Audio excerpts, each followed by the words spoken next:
താഴെ പറയുന്ന പ്രസ്താവനകളിൽ ശരിയായത് ഏത്? കൽക്കരി പാരമ്പര്യേതര ഊർജ സ്രോതസ്സാണ്. തിരമാല പാരമ്പര്യേതര ഊർജ സ്രോതസ്സാണ്. സൂര്യൻ പാരമ്പര്യ ഊർജ സ്രോതസ്സാണ്. കറക്റ്റ് ആൻസർ ഓപ്ഷൻ ബി ആണ്. 2 മാത്രമാണ് ശരിയായിട്ട് വരുന്നത്. അതായത് തിരമാല എന്നത് പാരമ്പര്യേതര ഊർജ സ്രോതസ് ആണ്. പുനഃസ്ഥാപിക്കാൻ കഴിയാത്ത ഊർജ സ്രോതസ്സുകളെ ആണ് പാരമ്പര്യ സ്രോതസ്സുകൾ എന്ന് പറഞ്ഞത്. പുനഃസ്ഥാപിക്കാൻ കഴിയാത്തതിനെ പാരമ്പര്യമെന്നും പുനഃസ്ഥാപിക്കാൻ കഴിയുന്നവയെ ആണ് പാരമ്പര്യേതര ഊർജ സ്രോതസ്സുകൾ എന്ന് പറയുന്നത്. അതിന്റെ എക്സാമ്പിൾസ് നോക്കാം. ഊർജ സ്രോതസ്സുകളെയാണ് നമ്മളിങ്ങനെ രണ്ടായിട്ട് തരം തിരിക്കുന്നത്. പുനഃസ്ഥാപിക്കാൻ കഴിയാത്തത് പാരമ്പര്യവും. എക്സാമ്പിൾസ് എന്ന് പറയുന്നത് കൽക്കരി, പെട്രോളിയം, പ്രകൃതിവാതകം ഇവയൊക്കെ പാരമ്പര്യ ഊർജ സ്രോതസ്സുകൾ ആണ്. കൽക്കരി, പെട്രോളിയം, പ്രകൃതിവാതകം എന്നിവ പാരമ്പര്യ ഊർജ സ്രോതസ്സുകൾക്ക് ഉദാഹരണം ആണ്. അവ പുനഃസ്ഥാപിക്കാൻ ശേഷിയില്ലാത്തവയാണ്. ഇനി ചെലവ് കുറഞ്ഞതും പരിസ്ഥിതി പ്രശ്നങ്ങൾ ഉണ്ടാക്കാത്തതുമായിട്ടുള്ള ഇതിനെയാണ് പാരമ്പര്യേതര ഊർജ സ്രോതസ്സുകൾ എന്ന് പറയുന്നത്. പുനഃസ്ഥാപന ശേഷിയുള്ളതും ചെലവ് കുറഞ്ഞതും പരിസ്ഥിതി പ്രശ്നങ്ങൾ ഉണ്ടാക്കാത്തതുമായിട്ടുള്ള ഊർജ സ്രോതസ്സുകളാണ് പാരമ്പര്യേതരം എന്ന് പറഞ്ഞത്. ഇന്ത്യയിൽ പ്രധാനമായിട്ടുള്ള പാരമ്പര്യേതര ഊർജ സ്രോതസ്സുകൾ കാറ്റിൽ നിന്നിട്ടുണ്ടാകുന്നത് തിരമാല, വേലിയോർജം, ജൈവവാതകം ഇവയെല്ലാം പാരമ്പര്യേതരം ആണ്. കാറ്റ്, തിരമാല, വേലിയോർജം, ജൈവവാതകം. ഇനി കൂടാതെ സൗരോർജമായാലും കാറ്റ്, ഭൗമ താപോർജം, ജലവൈദ്യുതി, ജൈവോർജം തുടങ്ങിയ പുനഃസ്ഥാപന ശേഷിയുള്ള ഊർജ സ്രോതസ്സുകൾ മാത്രമാണ് സുസ്ഥിര ഊർജ സ്രോതസ്സുകൾ എന്ന് പറഞ്ഞിരിക്കുന്നത്. സുസ്ഥിര ഊർജ സ്രോതസ്സുകൾ എന്ന് പറയുന്നത് തുല്യമായി വിതരണം ചെയ്യപ്പെട്ടിട്ടുള്ളവയും പരിസ്ഥിതി സൗഹാർദ്ദപരവും പ്രാരംഭ ചെലവ് കഴിച്ചാൽ പൊതുവെ ചെലവ് കുറഞ്ഞതുമായിട്ടുള്ള ഊർജമാണ് പാരമ്പര്യേതര ഊർജ സ്രോതസ്സുകളിൽ നിന്ന് ലഭിക്കുന്നത്. സുസ്ഥിരം എന്ന് പറഞ്ഞു കഴിഞ്ഞാൽ ആദ്യം ഒരു ഇനിഷ്യൽ പേയ്മെന്റ് ഉണ്ടാക്കി കൊടുക്കണം. ഇനി അതിനുശേഷം കുറച്ച് ചെലവ് കുറഞ്ഞതുമായിട്ടുള്ളതാണ് പാരമ്പര്യേതരത്തിൽ സുസ്ഥിരം എന്ന കണ്ടന്റൂടെ നമ്മളൊന്ന് ഓർത്ത് വെച്ചേക്കണം. വർദ്ധിച്ചു വരുന്ന ഫോസിൽ ഇന്ധനങ്ങളുടെ ഉപയോഗം ഗുരുതരമായ പാരിസ്ഥിതിക പ്രശ്നങ്ങൾക്ക് കാരണമാകുന്നതിനാൽ പുനരുപയോഗ ഊർജ സ്രോതസ്സുകൾ ഉപയോഗിക്കേണ്ടത് അനിവാര്യം ആണ്. അപ്പൊ സൗരോർജം, കാറ്റ്, ഭൗമ താപോർജം, ജലവൈദ്യുതി, ജൈവോർജം തുടങ്ങിയ പുനഃസ്ഥാപന ശേഷിയുള്ള ഊർജ സ്രോതസ്സുകൾ ആണ് സുസ്ഥിര ഊർജ സ്രോതസ്സുകൾ എന്ന് അറിയപ്പെടുന്നത്. വനം വകുപ്പിന് കീഴിൽ കടലാമകളെ സംരക്ഷിച്ചു വരുന്ന മുതിയം കടൽ തീരം കേരളത്തിൽ ഏതു ജില്ലയിലാണ്? Kollam, Malappuram, Thiruvananthapuram, Ernakulam. Answer is option B. Malappuram ആണ് മുതിയം കടൽ തീരം സ്ഥിതി ചെയ്യുന്നത്. ഒലീവ് റെഡ്ലി ഇനത്തിൽപ്പെട്ട കടലാമകൾ കാണപ്പെടുന്നത് വള്ളിക്കുന്നിലെ പരപ്പൽ, മുതിയം ബീച്ചുകളിൽ ആണ് ഒലീവ് റെഡ്ലി ഇനത്തിൽപ്പെട്ട കടലാമകൾ കാണപ്പെടുന്നത്.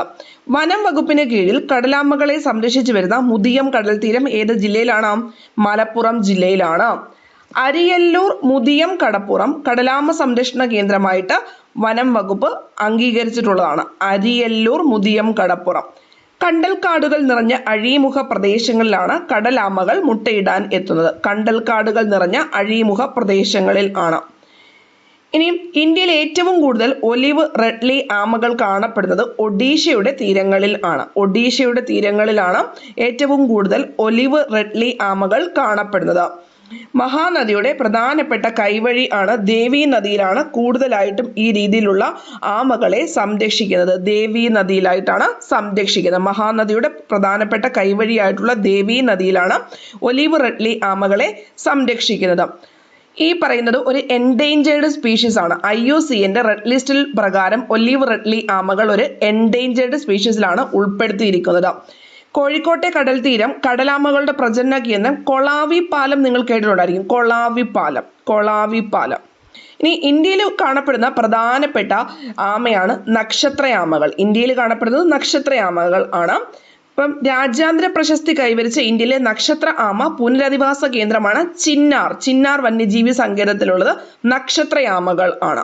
ചാമ്പൽ മലയണ്ണാനും നക്ഷത്രയാമയും എവിടെ കാണപ്പെടുന്നുണ്ട്? ചിന്നാറിൽ കാണപ്പെടുന്നുണ്ട്. അന്താരാഷ്ട്ര മില്ലറ്റ് വർഷം 2024, 2022, 2023, 2021. Answer is option C. 2023 ആണ് മില്ലറ്റ് വർഷമായിട്ട് കണക്കാക്കുന്നത്. 2023 മില്ലറ്റ് വർഷം ആണ്. International year of quantum science and technology ആയിട്ട് UN ആചരിക്കുന്നത് 2025 ആണ്. International year of quantum science and technology ആയിട്ട് UN ആചരിക്കുന്നത് 2025 കൂടാതെ അന്താരാഷ്ട്ര സഹകരണ വർഷം 2025, അന്താരാഷ്ട്ര സഹകരണ വർഷം 2025, ഹിമാനി സംരക്ഷണ വർഷം 2025. അടുത്തത് ഒട്ടകങ്ങളുടെ അന്താരാഷ്ട്ര വർഷമായിട്ട് ആചരിച്ചത് 2024, ക്യാമലിഡുകളുടെ അന്താരാഷ്ട്ര വർഷം 2024. 2022 കരകൗശല മത്സ്യ അക്വാകൾച്ചർ വർഷം, കരകൗശല മത്സ്യ അക്വാകൾച്ചർ വർഷം 2022. പഴങ്ങളുടെയും പച്ചക്കറികളുടെയും വർഷം 2021, പഴങ്ങളുടെയും പച്ചക്കറികളുടെയും വർഷമാണ് 2021. മില്ലറ്റ് മാൻ ഓഫ് ഇന്ത്യ എന്നറിയപ്പെടുന്നത് ഖാദർ വാലി ആണ്. മില്ലറ്റ് മാൻ ഓഫ് ഇന്ത്യ എന്നറിയപ്പെടുന്നത് ഡോക്ടർ ഖാദർ വാലി ആണ്. മില്ലറ്റിന്റെ പ്രചരണാർത്ഥം ഗ്രാമി ജേതാവായ ഫാൽഗുനി ഷായുമായി സഹകരിച്ച് നരേന്ദ്രമോദി രചിച്ച ഗാനം ആണ് abundance in millets. Abundance in millets എന്നത് നരേന്ദ്രമോദി ഗ്രാമി ജേതാവായ ഫാൽഗുനി ഷായുമായി ചേർന്ന് എഴുതിയ ഗാനം ആണ് അബണ്ടൻസ് ഇൻ മില്ലറ്റ്സ്. അടുത്തത് സംസ്ഥാനത്തെ പ്രാഥമിക ആരോഗ്യ കേന്ദ്രങ്ങളെ കുടുംബ ആരോഗ്യ കേന്ദ്രങ്ങളാക്കി മാറ്റാൻ ലക്ഷ്യമിട്ട പദ്ധതി ഏത്? ആർദ്രം, ഗ്രാമീണം, ആശ്വാസകിരണം ഇവയൊന്നും അല്ല.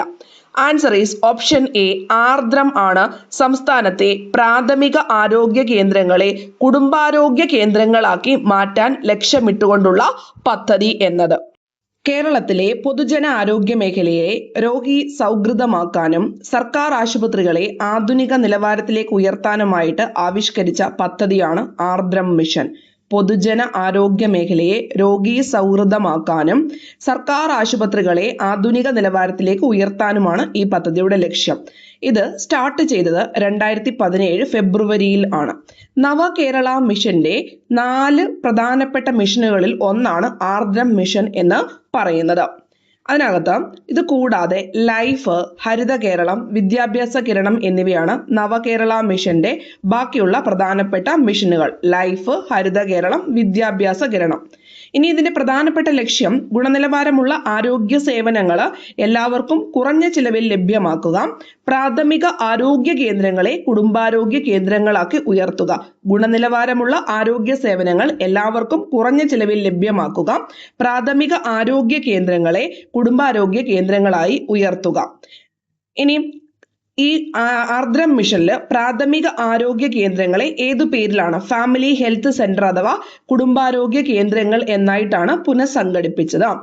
ഐക്യരാഷ്ട്രസഭയുടെ സുസ്ഥിര വികസന ലക്ഷ്യം ഏതാണ് എന്ന് ചോദിച്ചു കഴിഞ്ഞാൽ SDG 3 ആണ്. നല്ല ആരോഗ്യവും സൗഖ്യവും എന്നാണ് ആർദ്രം മിഷൻ ലക്ഷ്യമിടുന്നത്. നല്ല ആരോഗ്യവും സൗഖ്യവും SDG 3 ആണ്.